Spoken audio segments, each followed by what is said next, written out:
Assalamualaikum warahmatullahi wabarakatuh.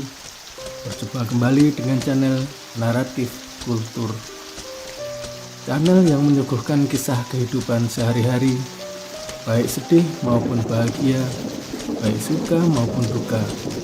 Karena sedihmu adalah sedihku dan bahagiamu adalah bahagiaku juga.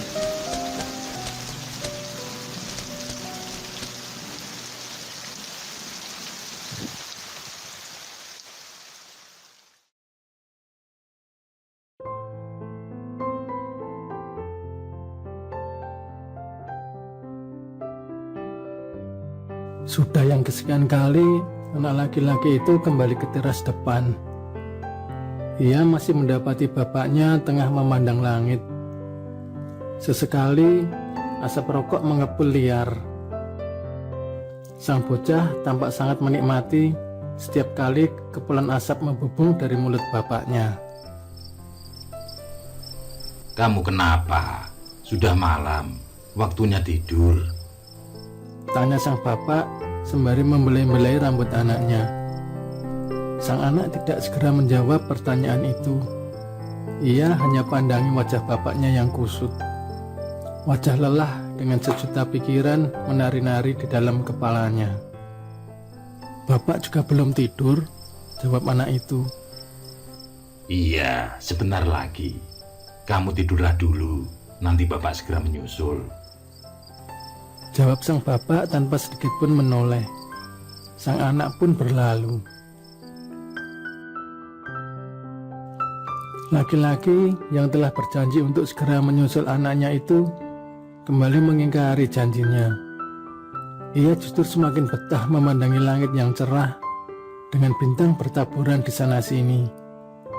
Tapi sesaat kemudian untaian kata demi kata itu terlintas lagi. Pak, waktunya bayar arisan, bayar listrik, bayar air, belum lagi bayar SPP-nya Yasin, kondangan tetangga belakang. Beras juga tinggal 2 gelas, belum lauknya, belum uang saku sekolah Yasin. Lampu depan juga mati. Apa kamu ndak mikir toh, Pak? Apa ndak malu sama tetangga? Kamu tahu sendiri kan, Pak, Sukemi itu suaminya juga buruh nguli, tapi kemarin sore aku lihat datang sepeda motor baru. Asli dari dealer loh, Pak, bukan barang second. Vario merah, Pak Nih, Vario merah. Kepala laki-laki itu seakan hendak meledak. Suaranya berdenging-denging. Jangankan vario merah, vario hijau lumut, atau kalau perlu vario berwarna janur kuning pun akan ia beli seandainya memiliki uang. Apa tuh yang hendak buat kamu, Buni? Ia mengintip ke sela dompetnya. Ada perasaan lega ketika melihat uang 20-an ribu masih menghuni di dalamnya. Laki-laki itu menepis bayangan wujud sebuah sepeda motor. Baginya saat ini bisa membeli beras dan lauk pauk yang bergizi buat Yasin adalah prioritas utamanya. Entah bagaimana caranya, ia tidak ingin untuk tidak memberi uang saku pada anaknya. Meski saat ini ia harus banting tulang sekalipun. Demi Yasin, ia rela. Yasin sang masa depan. Memiliki Yasin yang hampir selalu mendapat hadiah dari kelasnya karena juara kelas, itu merupakan sebuah karunia yang sangat luar biasa. Ia banyak menjumpai dari anak tetangga yang sering dipanggil guru BK. Entah karena bolos, entah karena berkelahi, apa itu orang tuanya tidak lebih pusing. Buni, kamu harusnya lebih bersyukur, Buni. Ini bukan soal vario merah saja yang kamu pikirkan. Tapi tiap kali ia memberi pengertian pada istrinya, yang terjadi justru seperti menabuh genderang perang. Laki-laki itu kembali menghisap rokoknya dalam-dalam, menikmati malam yang tenang dan hening. Tentu saja tanpa rengean ini dan itu. Halimah, mengapa perangimu tidak seperti dulu yang lemah lembut? Laki-laki itu pun membuang puntung rokoknya, rokok pemberian teman sepekerjaannya. Lalu dengan ogah-ogahan ia pun masuk ke dalam rumah.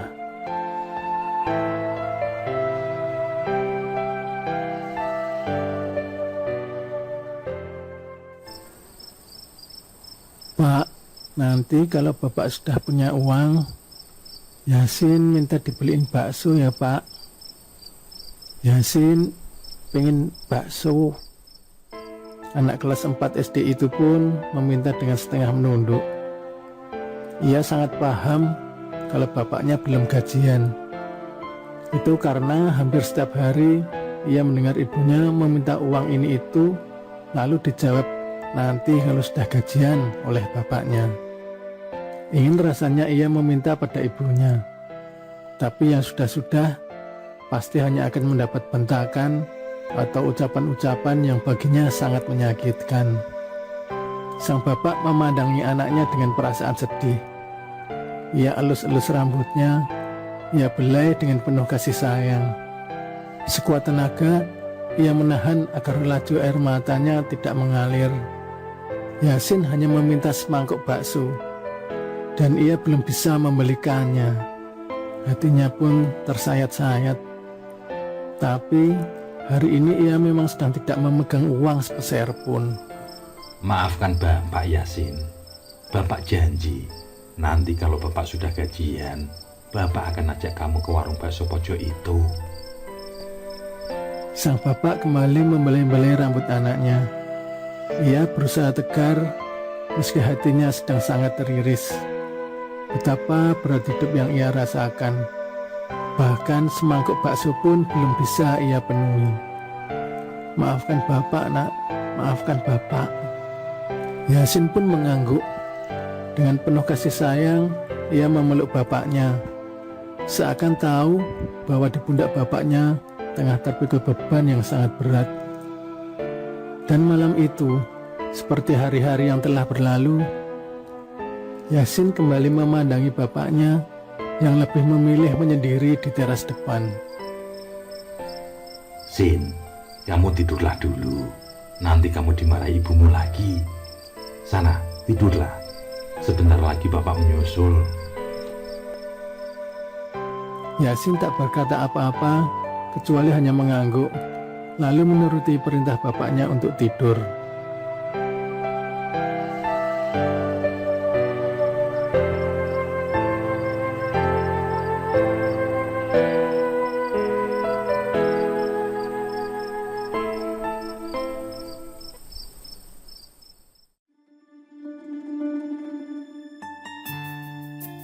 Sore itu, Sukisno, Bapak Yasin, menerima beberapa lembar uang ratusan ribu dengan wajah berseri-seri. Terbayang kedai bakso Cakman, bakso yang telah ia janjikan pada Yasin. Bibir Sukisno pun mengembang, senyum manis tersungging dengan indah. Ia segera memacu sepeda motor bututnya setelah sebelumnya berpamitan pada mandor dan teman-teman sepekerjaannya. Di sebuah tikungan yang tidak begitu ramai, ia melihat seorang perempuan tengah berdiri sambil menggendong bayinya. Di bawah terik cuaca yang begitu menyengat, sang ibu tampak kelelahan. Sementara, bayi dalam gendongannya terdengar rewel. Sukisno tentu saja tidak mengenal perempuan itu. Tapi entahlah, tiba-tiba saja rasa iba mengituk pintu hatinya. Siapa tahu perempuan itu memang sedang sangat membutuhkan pertolongan. Maaf, Mbak ini mau kemana? Tanya Sukisno penuh kehati-hatian. Takut niatan baiknya disalah arti oleh si perempuan. Perempuan itu menjawab kalau ia sedang menunggu angkutan. Ia sedang dalam perjalanan pulang. Setiap hari saya jualan ketela di pasar Merangkin, Mas. Katanya lagi. Sukisno paham, setiap hari pun ia melewati pasar itu. Ingin sekali ia menawarkan tumpangan, tapi niatan itu segera ia urungkan, mengingat ia tidak mengenalnya. Lagi pula ia takut apa yang ia lakukan akan menimbulkan prasangka yang tidak baik. Ia pun segera mengeluarkan selembar uang 10 ribuan. Ada rezeki, mohon jangan ditolak. Hanya sedikit uang buat sekedar naik angkot. Sukisno berkata dengan penuh kelembutan. Perempuan itu juga tidak menolak pemberian Sukesno. Berkali-kali ia mengucapkan terima kasih. Sebuah doa akan keselamatan, kelancaran rezeki, dan segenap doa baik pun meluncur dari mulut si perempuan. Sukesno menjawab amin, lalu segera undur diri dan melanjutkan perjalanan.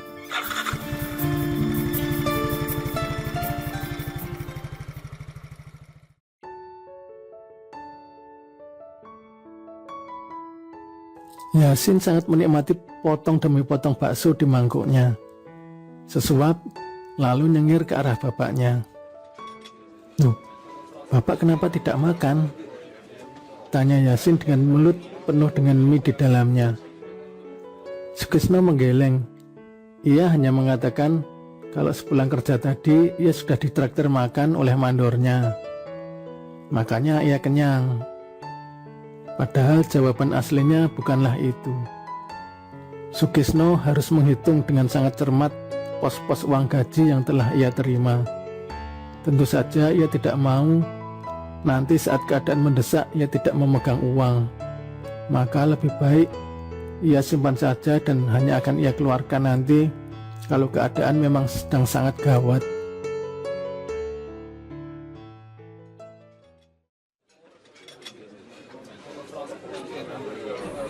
Mas Kesno, silahkan pesan saja baksonya, biar saya yang bayar.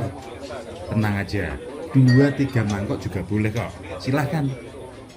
Tiba-tiba salah seorang pengunjung kedai bersuara. Sukesno pun menoleh dan mengenali sang pemilik suara itu. Dia adalah Rubini, tetangga desa yang saat itu anaknya ia tolong setelah kakinya digigit seekor ular kobra. Sukesno pun tersenyum. Ia hendak menolak tawaran Rubini, tapi Rubini sudah terlebih dulu memesankannya. Sukesno jadi tersipu. Ia heran karena Rubini seakan tahu dengan apa yang sedang ia pikirkan. Rezeki bisa berbentuk apa saja, pikir Sukesno. Ia bisa bernafas tanpa tersengal atau tanpa sesak pun, itu adalah sebuah rezeki. Pun dengan semangkuk bakso dari Rubini, itu juga rezeki. Dan ketika pertemuan tanpa sengaja itu usai, kantung baju Sukesno telah berisi 3 lembar uang 100-an ribu pemberian Rubini. Rubini bahkan menolak ucapan terima kasih yang disampaikan Sukesno, bahwa seharusnya dialah yang berterima kasih karena telah menolong nyawa anaknya pada waktu itu. Apa yang ia berikan pada Sukesno belumlah apa-apa dibandingkan dengan pertolongannya waktu itu. Kalau saja terlambat, nyawa anaknya mungkin tidak akan tertolong.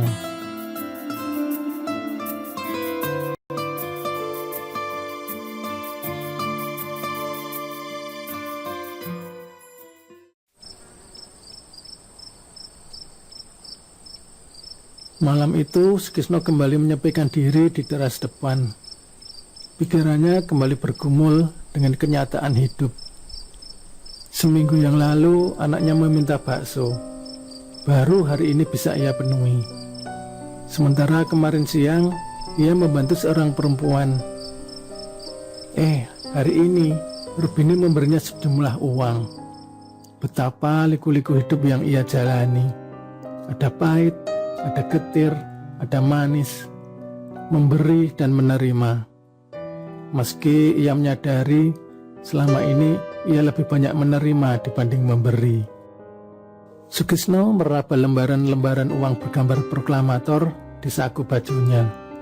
Ia tersenyum, seakan ia telah memiliki dunia seisinya. 300 ribu teramat besar baginya. Tentu saja tidak sebanding dengan uang para petinggi negara yang kalau ia pikul pun mungkin tidak akan kuat. Sukesno tidak pernah mengeluh. Ia tetap sabar meski kini keadaan di rumah kadang lebih ia rasakan sebagai medan perang. Ia teringat saat awal-awal berumah tangga dengan Halimah. Betapa lemah lembutnya perangai istrinya itu. Sukesno menggelengkan kepalanya. Betapa ujian ekonomi bisa merubah segalanya. Ia rindu Halimah yang dulu. Halimah yang tetap sabar, Halimah yang bisa mengerti keadaannya, perasaannya. Halimah yang tetap tersenyum meski mereka hanya makan sepiring berdua dengan lauk seadanya.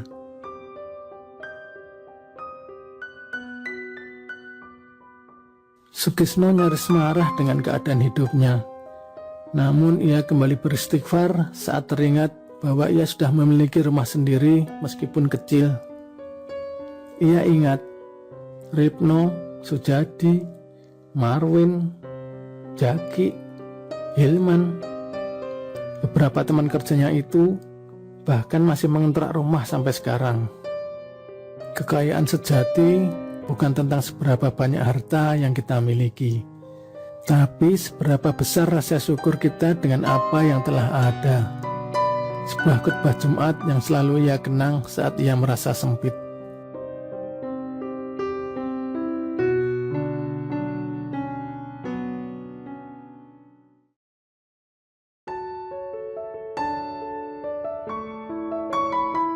Roda kehidupan memang berputar. Sukisno yang dulu hanya seorang kuli bangunan dengan gaji pas-pasan, secara perlahan mulai bangkit dengan menjadi kepala tukang. Lalu beranjak dari sana, ia mulai mengelola proyeknya sendiri meski masih berskala kecil-kecilan. Dari proyek-proyek itu, konsumen pun puas dengan hasil garapannya. Nama Sukisno mulai dikenal masyarakat luas. Sukisno telah menjadi sebuah jaminan mutu pengerjaan sebuah bangunan. Entah itu rumah, kantor, gedung, atau apartemen dan lain sebagainya. Hingga roda nasib kembali berputar. Kesuksesan yang diraih Sukisno rupanya tidak serta-merta membuat orang yang melihatnya ikut senang. Di balik senyum ramah yang selalu tersungging, ternyata ada juga yang menyimpan ketidaksukaan, cemburu, atau rasa iri hati. Dalam sebuah pengerjaan proyek pengembangan sebuah gedung rumah sakit daerah, nama Sukisno justru tercatat sebagai daftar orang yang membuat kerugian pada negara. Padahal Sukisno sendiri tidak mengerti mengapa proyek yang ditanganinya tidak dianggap tidak sesuai dengan standar yang seharusnya.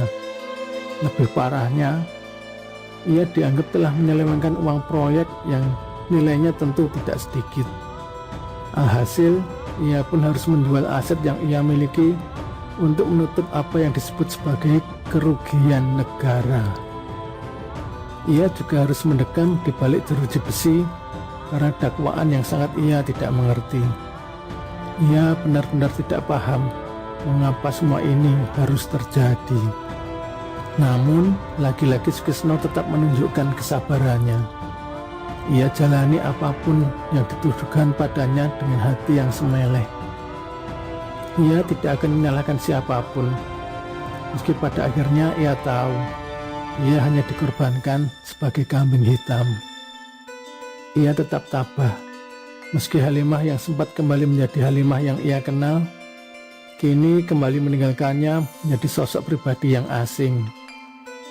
Namun setidaknya ia bersyukur mendapati anaknya tetap mempercayainya. Anaknya yakin kalau bapaknya tidak akan berbuat hal-hal yang dilarang agama.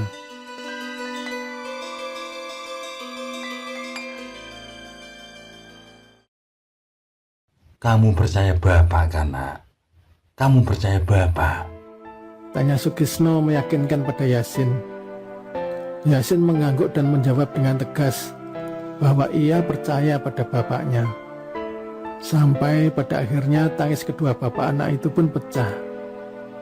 Bukan tangis kesedihan, bukan tangis penderitaan, melainkan tangis bahwa keduanya akan tetap saling menguatkan, bahwa keduanya akan tetap saling selalu menyayangi. Selepas Sukisno mendekam di penjara, Yasin kemudian dirawat oleh kakek dan neneknya. Seminggu atau 2 minggu sekali, ia akan diajak menjenguk bapaknya, melepas rindu, bercerita mengenai teman-teman sekolah, mengenai burung kenari kakek yang dimakan ular, bercerita tentang diajak memancing oleh kakek, bercerita apa saja, kecuali tentang ibunya yang memang Yasin tak ketahui. 10 tahun pun berlalu. Sukisno pada akhirnya bebas. Ia kembali berkumpul dengan Yasin yang kini telah tumbuh dewasa. Yasin tetaplah Yasin. Baik saat kecil maupun dewasa, ia tetap yakin kalau bapaknya tidak bersalah, dan hal itu selalu ia pegang dengan sangat teguh. Kebahagiaan Yasin bisa berkumpul kembali dengan bapaknya rupanya tidak berlangsung lama. 2 tahun kemudian, Sukisno tiba-tiba mengalami sesak nafas. Belum juga sempat dibawa ke rumah sakit, nyawanya keburu tidak tertolong. Tentu saja kesedihan kembali menyelimuti hati Yasin. Kini, sang bapak meninggalkannya untuk selama-lamanya.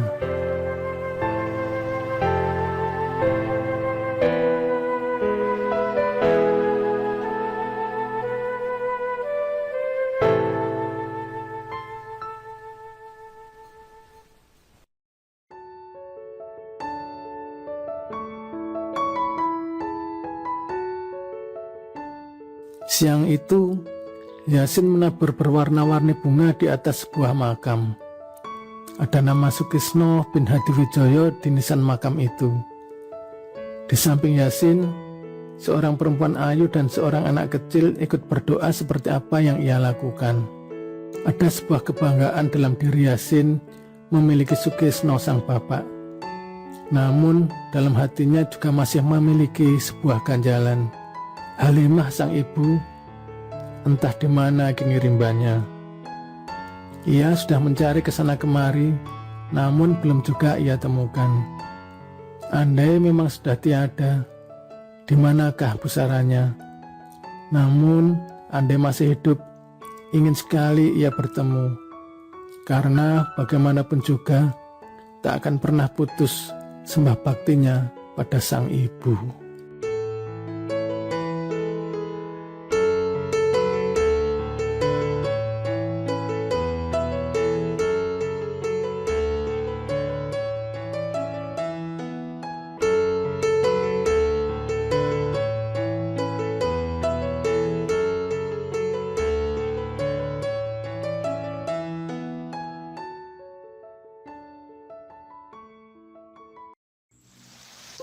Terima kasih dan sampai jumpa di lain waktu dan kesempatan. Jangan lupa tekan tombol subscribe, like, dan komen, serta nyalakan loncengnya agar tidak ketinggalan cerita-cerita kami selanjutnya. Akhir kata, wassalamualaikum warahmatullahi wabarakatuh.